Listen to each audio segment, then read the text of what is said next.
What's up with that? What's good, what's good, what's good? What up, what up? It's your boy Jay Flame. Unorthodox Style Street, Minister King Collie in the building. Yeah, we want to welcome y'all to What's Up With That? Truth, not tradition, we in the building. Yeah, y'all know what time it is. Hey, we looking for the interaction like we always talk about. You know, we try to get the information out there, make sure that the proper information is getting distributed to the people that need it. So we need interaction to make sure that we are doing what we are supposed to be doing. We're doing the proper homework. We're getting the proper information out. You know, we got to contact, each other. No doubt. Communication is the key. That's what they say. No doubt. Give them the details, bro. Where they need to contact us at. Hey, look, so y'all can reach us. It's the all-new live video podcast TV show on Roku, Amazon Fire TV. You can download it in the iOS or Android system. Or you can simply just go to www.CoyoteManOnline.com/what's up with that. Man, we out here grinding for God, man. I'm God's number one hype, man, because I'm always turning up for the good Lord. You know what time it is, man. Let's go, Jay Flame. Let's do this. Let's do this. First of all, as always, we want to thank everybody for tuning in again this week, for hanging out with us. We want to welcome all the new viewers to the show. Yeah. What's up with that, y'all? Come and hang out with us for a little while. I'm telling you, once you do it once, you ain't going to be able to stop. You know what I'm saying? But before we get into this today, go ahead and let me know anything what's on your mind, Khalid, before we get into this. Anything on your mind? Well, first thing we could talk about is some of the events that we have been doing here lately. Okay. I think we had a really, really amazing event that we did recently. The Iron Sharpens Iron. I guess we didn't really get to talk about that much, but thank you, Jay Flame, for having me being the host.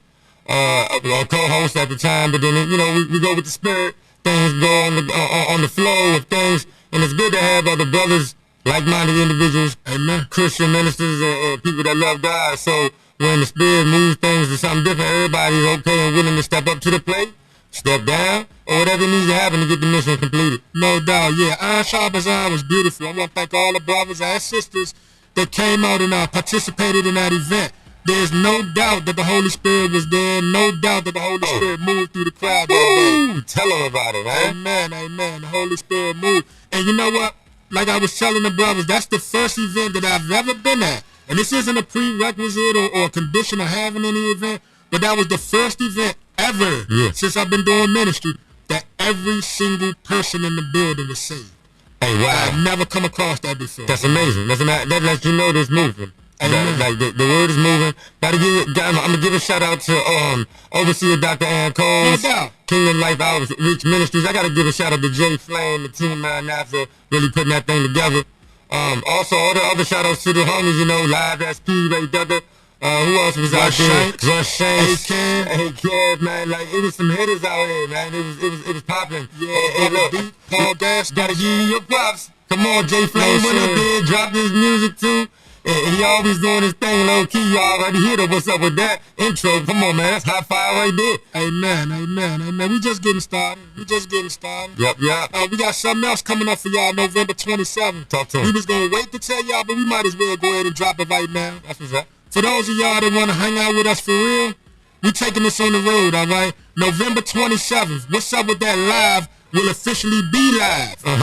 Be live. We're taking it out. Exactly. We're taking it outside the studio and into the community. We'll give y'all all the details concerning everything next week. But go ahead and book it. Go ahead and call your job. Let them know you sick November 27th. For sure. Go ahead and let them know you ain't going to be there, that you're going to be at the event with us, hanging out with us. All right? Yeah. God bless y'all. And we love y'all. That's up here in the B-More area. Yeah, we're doing it up here in B-More. Okay, yeah. I'm really excited to be coming up here and starting to do things in B-More too. Cause we gotta spread the word all over the place. A lot of people like to stay within their own comfort zone, and I always talk about that comfort zone. Like evolution is part of the comfort zone. If you step outside your comfort zone, you're able to evolve. As long as you stay in your comfort zone, you're gonna be stagnant. You're gonna stay right there. So you gotta spread it out there to evolve as a whole in general, but then you can help more broader people. No doubt. And my comfort zone is wherever the Lord sends me. I'm good wherever. Yes, sir. It don't matter. We be in them trenches. Come on now. Man, that's where we living at. We be in them trenches preaching the word of God. People that can't even get an understanding of what we really truly do. And since we just open flowing with the thing, let's talk about that to me, because it's like truth, not tradition. That tradition in church, I ain't gonna say it's tainted. I mean, I can just speak for myself. Right. Growing up, I told you I had the mindset of always the pastor up there in the Gucci suits, the Rolex watches, rolling in the Bentley, congregation out here struggling. So that kind of had me like not really wanting to get church big. Understood. So was stayed away from that. And then the Catholic side of things is all the tradition and all that other stuff. Kind of had me a little off balance. So with that being said, the street ministry, being introduced to outreach street ministry work, and it's a broad, ladies and gentlemen. It ain't just preaching the word of God. I try to tell everybody, ministry is a broad, big thing. Philanthropy work. Feeding the homeless, bringing them medication, bringing them clothing, fellowship with them, sometimes feeding them, sometimes preaching them, sometimes just chilling with them. Right. Right. See, the thing is that people don't realize from the Old Testament, from the first book in the Bible, Genesis, to the last book in the Bible, Revelation, that the entire Bible that we have, the 66 books that we have, is all about outreach. Yeah. It's all about going out and searching for souls, going out and looking for people, going out and witnessing to people. That's right. Like we often say, sometimes you're the only Jesus that people will ever see. And how they gonna see you if you stuck in the building and that's someplace that they never gonna set foot in? Come on now. Never. Come on now. So since I had taken upon myself, as the Lord moved me into this ministry, that one of the things that I read was that the numbers in the church are dwindling like crazy. Everybody's leaving the church right now. Wow. So I'm like, since you're not coming into the church, then I'm going to come out there and get you. Yeah, I always say we coming to a doorstep near you. You can't run, you can't hide. We're going to bring the love of God to a doorstep near you. No doubt. Like, and that's a wonderful thing, because, that tradition of church, like you were saying, like it's a lot of that just stuck in one spot. Yeah. You know what I mean? It really needs to get out there abroad into the streets, because a lot of people out there in them streets, like the homeless, whatever the homies, they need that word out there, and a lot of them not trying to go into the church. Nah, bro. Yeah. Speaking about in them streets, man, I want to give look, for real, I need everybody watching to do me a favor, y'all. Everybody. And not just you that's watching, but holler at somebody else. Those of y'all that's listening, man. I know what you do. Reach out to your fellow brothers and sisters, your prayer partners and your prayer warriors, and say a special prayer for the people in South Korea right now that got trampled out. Man, I can't believe that. Over 156 people died in a stampede the other day. Oh, I'm sorry, not just a regular stampede, but a Halloween stampede. And the reason that that's so prevalent right now, so much on our heart right now, is that just last week we did the Halloween special, warning people about Halloween. We did.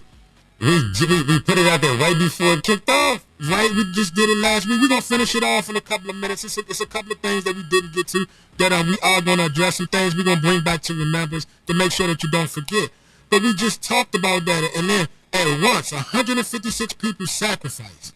You know what I'm saying? Just like that. Going to celebrate Halloween. Going to celebrate Halloween. Crazy. Before I forget, I do want to say, we hit back on that one point you was talking about outreach. I'm going to jump right back on that, because John had mentioned that about coming outside the church and coming amongst the people.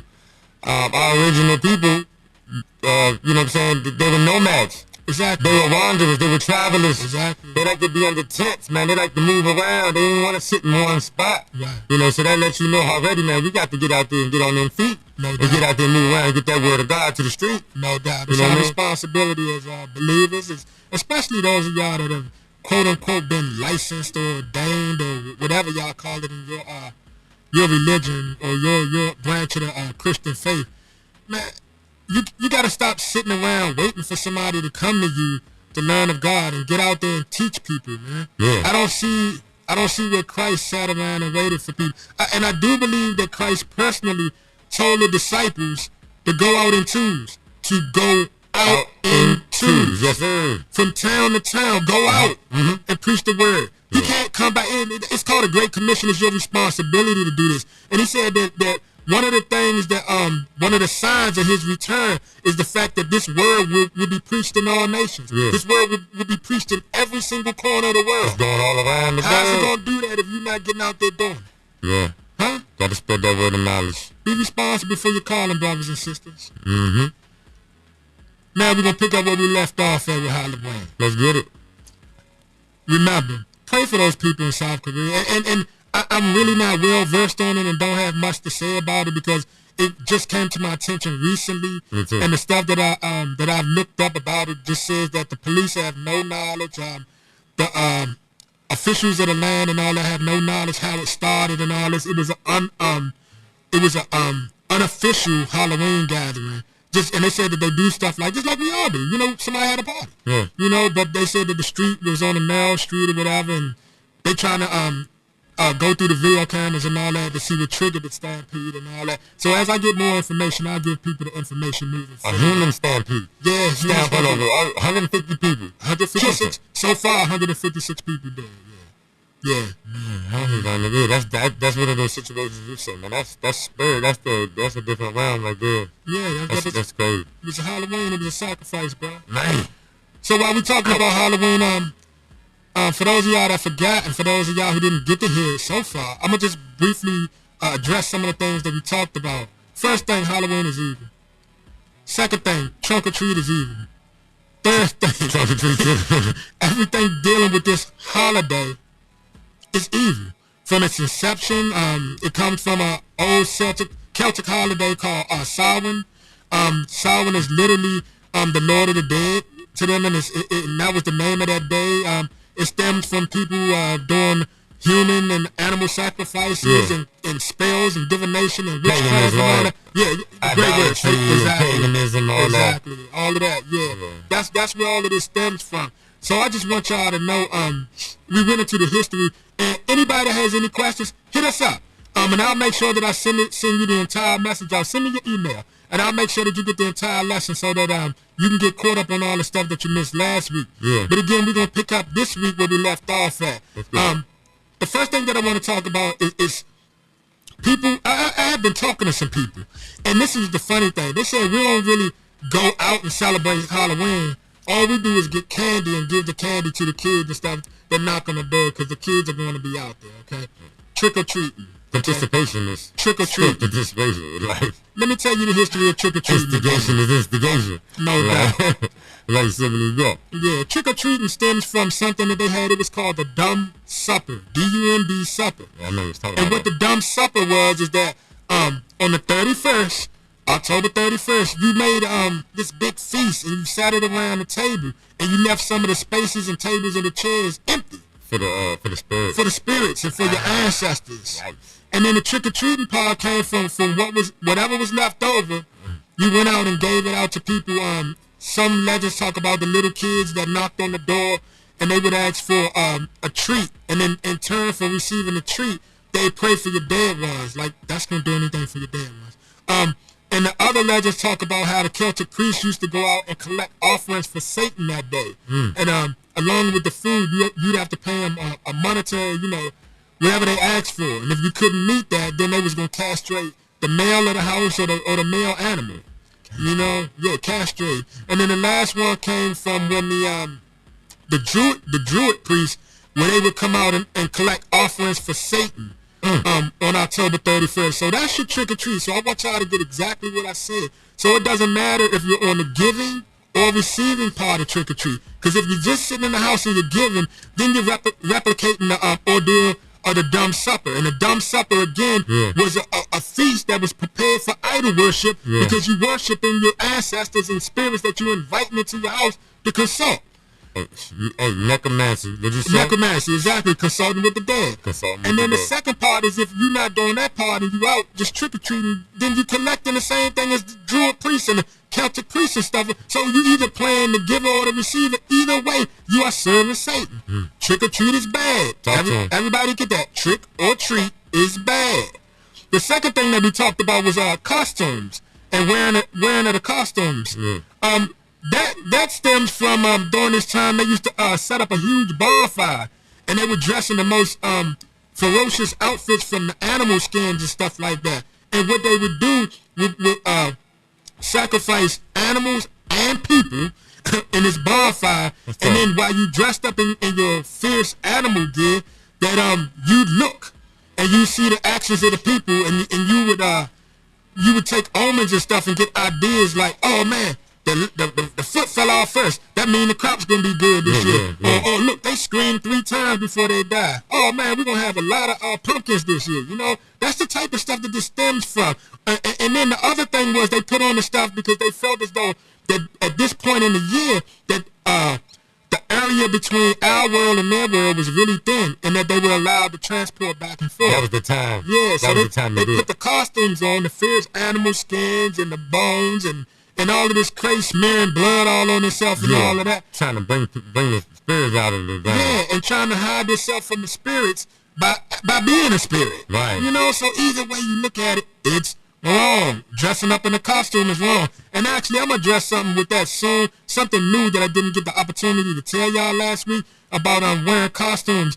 With this guy named Anton LaVey had to say. He's the founder of the Satanic Church. And I'm going to get into that in about 30 seconds. Antoine LaVey, ladies and gentlemen, Antoine LaVey. And tell y'all what he had to say about dressing up in costumes and how happy he is that we do that. Yeah. And the last little thing that I'm going to do, that I'm going to talk about, is something that seems so simple. And it's something that, I did it a million times as a kid. In these little Halloween parties at school and at church. Bobbing for apples. I never did it. You know what I'm saying? First of all, tell me about it. Right, now, in this COVID generation, the first thing y'all gonna think about, oh my goodness, the germs, the disease, you know, a bunch of little kids, snotty noses and all that, everybody dunking their head in the same bucket. Okay. All right, so that's just the health part of it. Tell me about it. The spiritual side of it is that it comes from a ancient Celtic festival, right? That they combined with the Romans, and they did it for this goddess whose name was Pomona. So it's idol worship. And what they did was they would bob for fruit or apples in the big tub.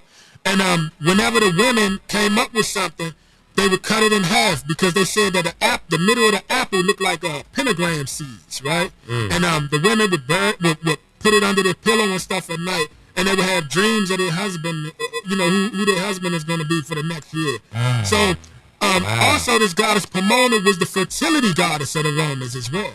So her fruit was the apple. That's another story that I'm going to be getting into soon with y'all. Y'all remember the apple? We didn't talk about Bit That Apple? Yeah. Y'all remember that story? Yeah, I remember that we're going to talk about that soon. But back to her.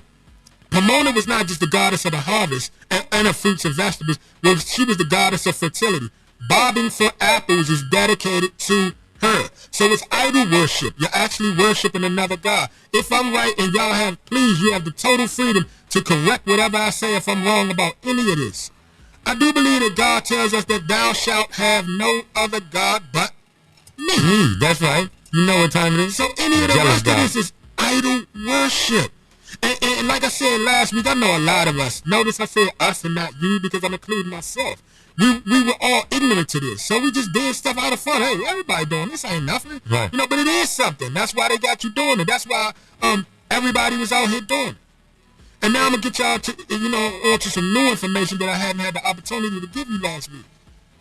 The festival of Samhain, which we call Halloween now. Samhain. It was mandatory in every single city or town or whatever that it was held in.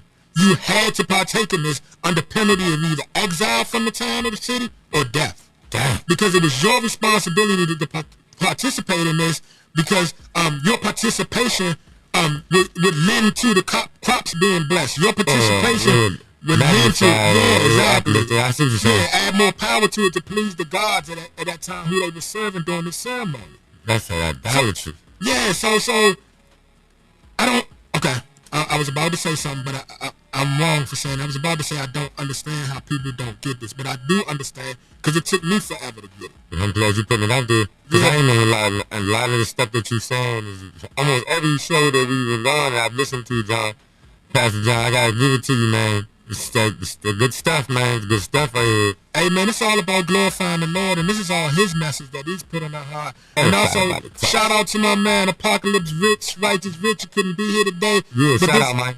Yeah, a lot of the themes and stuff that we've been talking about from day one also came from my brother as the Lord spoke to him prophetically and asked us to move forward in this. He'll be back next week. I want to talk about that.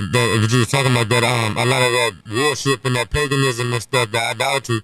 Of course, in the early part of my ministry, as I'm walking and I'm studying a lot of the Old Testaments and different that, a lot of our people struggle with the idolatry thing. That was one of the main things that the Jews and stuff dealt with was always being forced to worship a false god.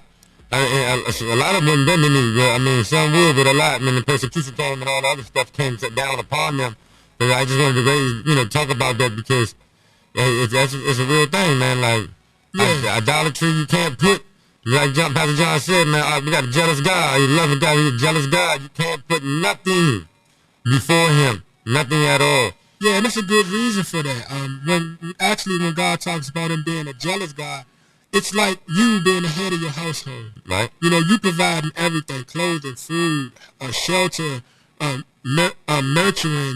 You're providing every single thing under the sun. Mm-hmm. And then it's like, suppose you being the head of your household, somebody take the gifts that you're giving to them, and they taking it and giving it to somebody who's in direct opposition to them. Yeah. Not that God has an opponent, he doesn't, man does. But God has no opponents because no one can stand before God. So when God speaks of a jealous God, he speaks of the fact that you are wasting gifts that are given to you to glorify him through you, and you're glorifying this other thing, person, demon, spirit, whatever title you want to go by, the prince of the powers of the air. You're taking everything that God's giving you and you're giving it to him. And he doesn't appreciate that. And you know what, to be honest with you, neither would you. Neither would you. And that's the God honest truth. That's right, so, Pastor John, you're doing it to him. I also want to talk about, there used to be a legend that it was a creature that went around during this time of year in the ancient times, and he would kidnap children, And that was one of the things that I really wanted to address last week. Sound like the boogeyman. But we ran out of time. It's not a game. The kidnapping of children, and how the kidnapping of children on Halloween, of all days, is so prevalent in the U.S. But I want to really stress something right now. There's more than one way to kidnap a child. So throughout all of the research that I did on this part of our belief about Halloween, I found that it's no more physical kidnappings reported, say that again, reported on this day than any other day. But what I did find out was this, that more children are introduced directly to Satanism through this holiday, and that Halloween is the setup to indoctrinate you into satanic practices and beliefs. For sure. You got to think the common thing is demons, witches, Ouija boards, seances. And for those of y'all, you know what? For those of y'all that's a little older, it's also into debauchery. And let me explain what debauchery is. Talk to me. Debauchery is extreme indulgence in bodily pleasures, and especially sexual pleasures.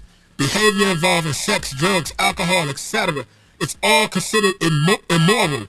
All of that is a part of this celebration, and if you tell me that it's not, you're lying. Because how many... Stuff like that.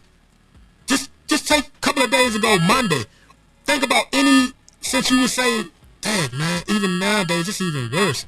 12, 13 years old, the little girls will wear the sexy cat little things or the bunny things. Yeah. It's all about being I'm a sexy angel and all of this and that. And you know for a fact what happened when you got along, you got away to the party, little alcohol being passed, some of y'all using drugs or whatever. You know what time it is. Exactly. So all of this is included in this celebration. And you know what? It's also pointed towards your kids. For those of y'all that got the guts, and I want to tell y'all that this sickened me to my stomach. That's why I didn't bring any of the pictures, the videos or anything that show you all. But look up sexy kids Halloween costumes. When I talked to my wife about it, she made the same face that I made when I typed that in and I found what I was looking for. You know what? My computer should have shut off. Man. There shouldn't have been one single thing, one single image, one single nothing that came up when I typed that in. Yeah, seduction, man. Seduction. Thousands of images, thousands of costumes of sexy kids came up. Then I did sexy Halloween costumes for little girls. You wouldn't believe the stuff that came up. Then I did sexy Halloween costumes for little boys. 99.9% of that stuff was all alphabet centric, for lack of a better way of putting it. Yes. Why do they have my little kids, our little kids, dressed up like that? Sure, I already know why. Why? They attacking. But I told y'all, man, I had something to read to y'all that Anton LaVey, it was in an article from 1977 from not ABC News. I forgot. CBN? No, I forgot what it was from. But the brother says, welcome to Halloween. You think because you're not performing any demonic rituals or human sacrifices that you're on safe ground. But did you know that as soon as you dress up, whether you color yourself or put on a costume, the enemy owns you? Because by doing so, you've turned over your legal rights and you have dedicated yourself and your kids to celebrating the devil's holiday. You've just made a pact with the enemy and you're already sacrificing your children spiritually by dressing them up and changing their identity. Yikes. Man, just by putting on a costume, ladies and gentlemen, y'all hear this, man. This is how the Satanists feel about you. They know what they're doing. They've accepted the fact for what they're doing. They're happy. They're really good with what they're doing. Yeah. But this is how they feel about you doing it. Thank you. Thank you. So many more. It's like strengthening. It's like strengthening the I guess the momentum that they have going. Like just us dressing up in costumes and not realizing the ancient rituals behind that. I want to bring that up because it goes back to yoga and all these other things. All those Middle Eastern. All this different stuff, and people got to do their real history about what yoga really is and who was really doing it and what they were dancing to and what they were stretching to. Because now in modern day Christianity, we try to bring in these traditions and migrate it in, and that's that false doctrine that starts happening. You got a bunch of people out here called Christians, say love Jesus, but they in here doing yoga. Yeah, they're stretching because they make it feel good, their body feel good, but the whole time they worshiping a God that ain't Jesus. No doubt. So you already know what that just... Yeah. As our brother said last week, there's no such thing as Christian yoga, y'all. No such thing. So stop. Before you stop. Let it go, yeah. I can show you how to stretch though. I mean, I used to be in the U.S. Army. I was a PT guy instructor. So hey, what's up? I can show you some real easy stretches without you having to worship a false god, man. Straight up. Yeah, just stretch. It's okay. Just stretch it out. All right. The last thing I want to do in this first segment is I want to read y'all something. It's a brother named John Ramirez, and I saw a video on John Ramirez. And the thing about Mr. Ramirez is that he used to be one of the high priests in Satanism. His whole family came from that satanic tree of serving the devil. And John, real quick, man, these people, are they wide open with it? Yeah, they wide open with it. Wide open with it. And the thing that I love is that they exposed that they live something. Well, I know that since previous shows, you showed how they're doing the new satanic worship after school programs. Yeah. In California, like. Because they got rights now, I guess, because they're business. They got legal rights. They got legal rights. That's the government passing laws, whatever, allows a group like a satanic group to open up an after school program for them. Right. It just brings up, the same thing about what you're saying is like, just it being wide open. Yeah. Like they're not playing, they're not hiding. When I was growing up, it was like, you see it on movies, you see the pentagrams, the poltergeist and all that stuff. Yeah. But now, it's like right in your face. Yeah, it's just their turn. That's why they acting like that. God is giving them permission to do whatever they're going to do. Oh, yeah, that's revelation. Yeah, exactly. That's all it is. So even though they're doing it, they're being allowed to do it by God. It's just their time to shine. We're letting them have full reign right now, and we got to stand with our 10 toes down, feet in the dirt, dug in. What is You know the word, man. You know the word. Amen. So before we go to commercial break, the brother says, think about this. Do you know any Satanists who say, hey, we're going to come into Good Friday and hang out with the Christians and just going to call it a different name? Do you know any Satanists that just come and be like, hey, we're going to just celebrate Easter and call it a different name? Hey, we're just going to do Christmas and call it a different name. No, churches, Christians, stop calling Halloween trunk or treat. You're just calling Satan's holiday by a different name.